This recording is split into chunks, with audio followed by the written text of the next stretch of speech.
What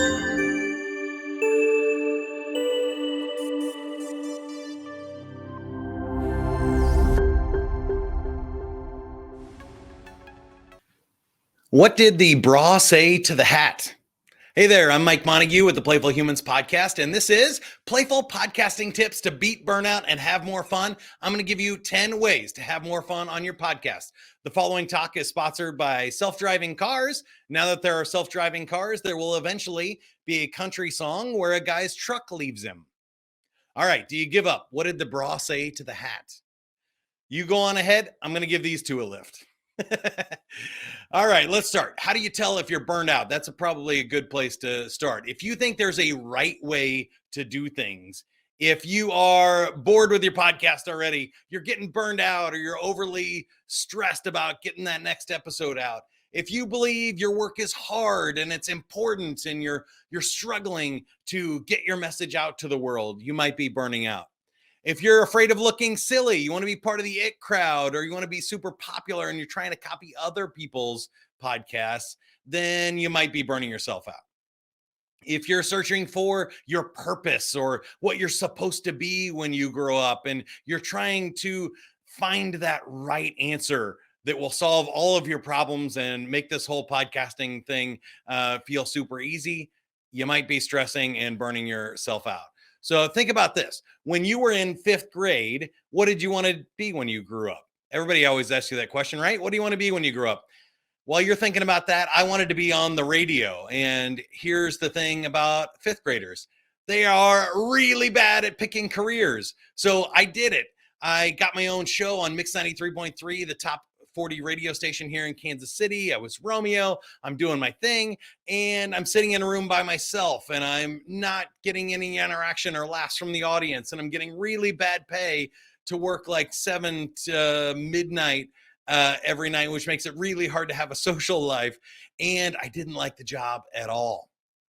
But here's something else people don't think about when they think about what their passion or their purpose is that a study show now, the estimates for a person graduating now from college will have about 9 different jobs in their career. And 7 of those jobs have not been invented yet.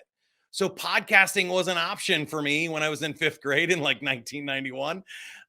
So it hadn't been invented yet. Nobody knew that podcasting would be a cool medium for me, but I love it so much more than being on the radio. So instead, here's a great quote from a Supreme Court Justice, Howard Thurman.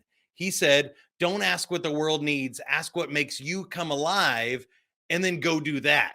And I think that question is still relevant, because what makes you come alive might be something that you did as a kid. When you were a kid, you were naturally creative, you were naturally playful, you had cool ideas, you weren't thinking about what make a romantic partner like you, or what you could get paid for. You weren't worried about paying your bills. You were just worrying about having the most fun you could with your life. And I think that's a really great place to be, and a great place to start from for your podcast here. So here's a couple of quick tips. Then we'll get into 10 ideas to have more fun, where you'll want to take some notes and write down some of the things that might describe you and give you some tips for your podcast.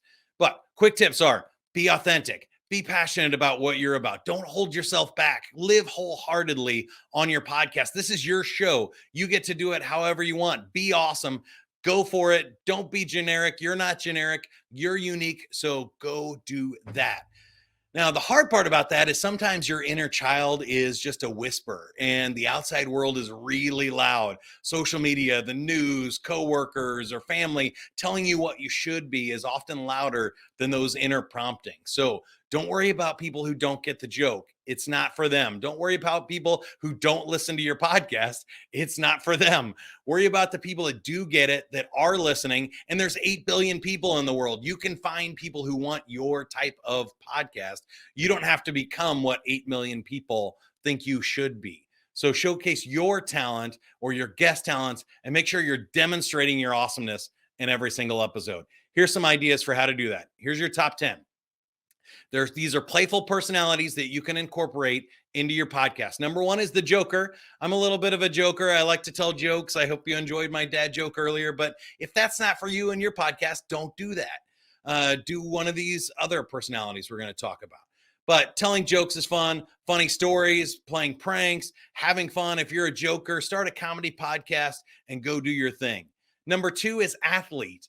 If you're an athlete, you might like physical challenges. So you might want to move or play a team sport or an individual sport or do some sort of exercise podcast or actually demonstrate it during your show. Could be really cool. If you're an explorer, that's number 3, you might record from a new place every week, or you might go explore and try new things or do a new topic every week instead of having an ongoing podcast on the same topic. You can do something new every time. Number 4 is the competitor. If you're a competitor, you might want to challenge somebody else on your podcast, challenge the guest to beat you at a game, or you can try to gamify or like monetize or do something interesting that will allow you to keep score on your podcast.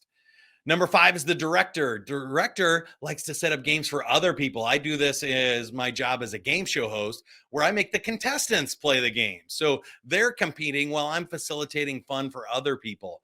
A lot of social people like this one as well. So maybe you're facilitating a party or a group discussion or something interesting where you have other people on the podcast creating magic and you're just the facilitator of this process. Number 6 is the collector. Collectors could ask guests to bring something on for show and tell, or they could show their collection or add something new to their collection every week and talk about it on their podcast. A creator is number 7. Creator, you could make something while you podcast. So maybe you're a painter or an artist or a writer, and you could create a story and tell it every single time, or you could talk to somebody while you're making a painting or a puzzle or designing something. I think lots of us as podcasts are creators. We just enjoy that process of creating. And number 8 goes right along with it. The storytellers love to tell a funny story. So maybe these are our serial podcasters. They want to tell an ongoing story over multiple podcasts, or they want to tell a funny story, an anecdote about your past. You can work that into every episode. Here's a quick one for you. I was fired by Billy Idol live on stage in front of thousands of people. I was his opening act in the 2000s, around 2005. And I played a song he didn't like because I wanted to tell one of my cheesy jokes. So I played Do a Little Dance, Make a Little Love, and Get Down Tonight by Casey and the Sunshine Band, because I like making the joke. You want to save the making love for the end of the night. Those aren't necessarily in order. You can do a little dance and get down now, but save the making love for later. Billy Idol and his manager did not like that song. The lights went off. I got fired. I did not pass go. I did not collect $200. One of my favorite stories to tell. You could tell a funny story, especially about failure on your podcast every week. People would love that. Number 9 is the deep thinker. These are people that enjoy questions to ponder. They love going really deep on a subject. How can you nerd out? How could you talk about a book you read? Or you could go have some fun going really deep with other nerds that are passionate about whatever topic you have. And I say nerd as that affectionate term for somebody that just loves to geek out on something. So you don't actually have to be a computer nerd or a Star Wars nerd, but you could be nerding out on painting or music or anything else.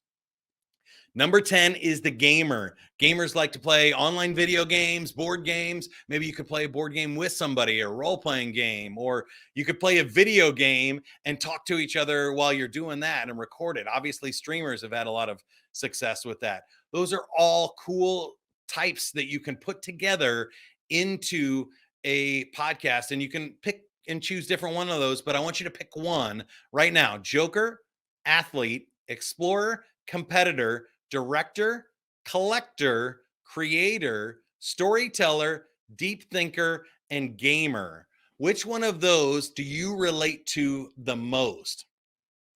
Now, while you're thinking about that, we can talk about how you build this into a sustainable structure for your show.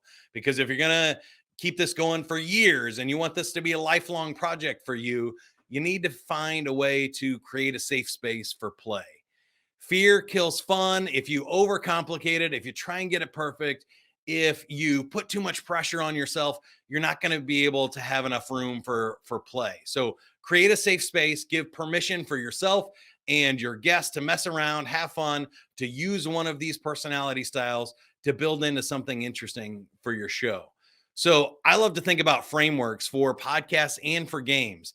There is a framework of an interview podcast, or there's a framework of a serial podcast, or you might have a beginning, a middle, and an end to each story that you tell in each podcast. One of my shows, How to Succeed, has been going for 7 years, over 500 episodes. It has 3 basic questions. What's your attitude to succeed? What's your behavior? And what's your technique? When I know I have those benchmarks in place, I can improvise all of it in around that. And I always know what the next question is. And I don't have to worry or stress out about where the podcast's going. I know I'm going to get something interesting in every episode with those 3 questions. Think about what it is for you. Can you create a game or a challenge at the end of the podcast? Or can you have a fun, playful cold opening? Can you use game shows or other game framework to create something interesting to talk about? So a couple that I love are a British game show called I Literally Just Told You. So this is where you make up questions about something that happened earlier in the podcast.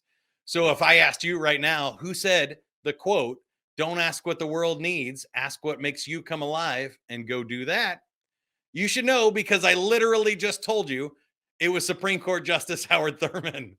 So I want you to remember that. I get to highlight it later in the show. It's a fun way, especially if you have multiple people on a show, to challenge them to pay attention and be present during the podcast. Another cool framework is like the Family Feud. It's super easy. Top 5 answers. You can survey 100 people or you can make some up. Which of the 10 play personalities do you think is the most common? I've actually done this quiz with hundreds of people on my website. Which one do you think is most popular? I asked you to keep track of which one related to you the most, but what do you think most people are? Is it Joker, athlete, explorer, competitor, director, collector, creator, storyteller, deep thinker, or gamer? Which are in the top 5? The answer is number 1 is athlete. 21% of people came out as athlete as their number 1 play personality on my surveys. Number 2 was explorer, 19%. Number 3, joker at 18%. Number 4, deep thinker. You get 10 points for that one if you said deep thinker. And director, directing fun for other people, came in at 9% of people had that one as their number 1. So if you just notice what I did with those 2 games, I highlighted things we talked about already that I wanted you to remember. You can do this to highlight your guests. You can do it to highlight content, but creating fun ways to remember and highlight and engage your audience is what it's all about. And it's what people will remember when they leave your show. So think about icebreakers and openings. Think about puzzles and games. How could you give them something challenging to work out as you go along? Maybe a mystery that you reveal at the end of your show to keep them engaged. Fun, interesting questions for guests. And then I like a closing ceremony, something to wrap it all up and tie it up in a nice big bow for people so that they feel like they've gotten a conclusion here. They've got some big takeaways. And guess what time it is right now? It's time for the closing ceremonies and the end. Here's what I want you to remember leaving this podcast. Number 1, it's about you. Go make some noise. Go be heard. Design your future. The best thing about podcasting, I can think of 2. The best thing about podcasting is you can try and fail, because if you make a podcast that fails, nobody listens to it and nobody noticed. Number 2, though, is that you get to design it. When I was on the radio, I hated that all the songs were picked by other people. I was reading corporate sponsors and the weather and all kinds of other stuff that I didn't want to do. And maybe twice an hour for 15 seconds, I got to do something creative for me. In my podcast, I get to own it. I do all of it. I get to design this podcast to be as long as I want, as short as I want. There's no rules, so you can't break any rules. You can't get in trouble for doing a 10-minute podcast one week and then a 40-minute one the next week. If that's what makes you happy, go do that. If you're geeking out on it and having fun, don't feel like you have to stop the podcast because of some arbitrary rule that you made up. Be yourself. Be awesome. Take a stand. Go passionate, go deep on a topic, get weird, get creative, because that's what the world needs. We don't need you shaving off all the edges and making it sound like every other podcast out there. We have those other podcasts. We don't need another one. We need one that's uniquely you, that has your voice. And my final tip to you, this is the number one reason that people won't listen to your show, and that's because you didn't make one. So I feel like there's two really hard buttons to push. Number one is record to get that thing going. And number two is publish when you share it to the world. One of my hacks is I go live sometimes. That makes it into one button. I just hit the go live, do it in one take, and I don't have to worry about editing. I don't have to worry about if it's perfect, if it's good enough to put out there. It's already out there and I can go live. But whatever it is for you, make sure you do it. Make sure you build a show that's sustainable for you, that's fun for you, that's entertaining for you and your guests so that you keep doing it. If you stop doing the show, that's the only time that you can fail. That's the only time when you burn out and give up, that you really are giving up on your dreams of having your own show and having it be successful. Other than that, if you're making enough money to keep doing it, if you're having fun doing it and you can't wait to record your next one, every guest should be a hell yes or a hell no. You should be looking forward to it and saying, yes, I can't wait to interview this person, or yes, I can't wait to hit record. If that's not there, keep working on the format of the show. Find out how you can make it more you and design a podcast you're excited about. Until next time, go play, everybody. Have a great week.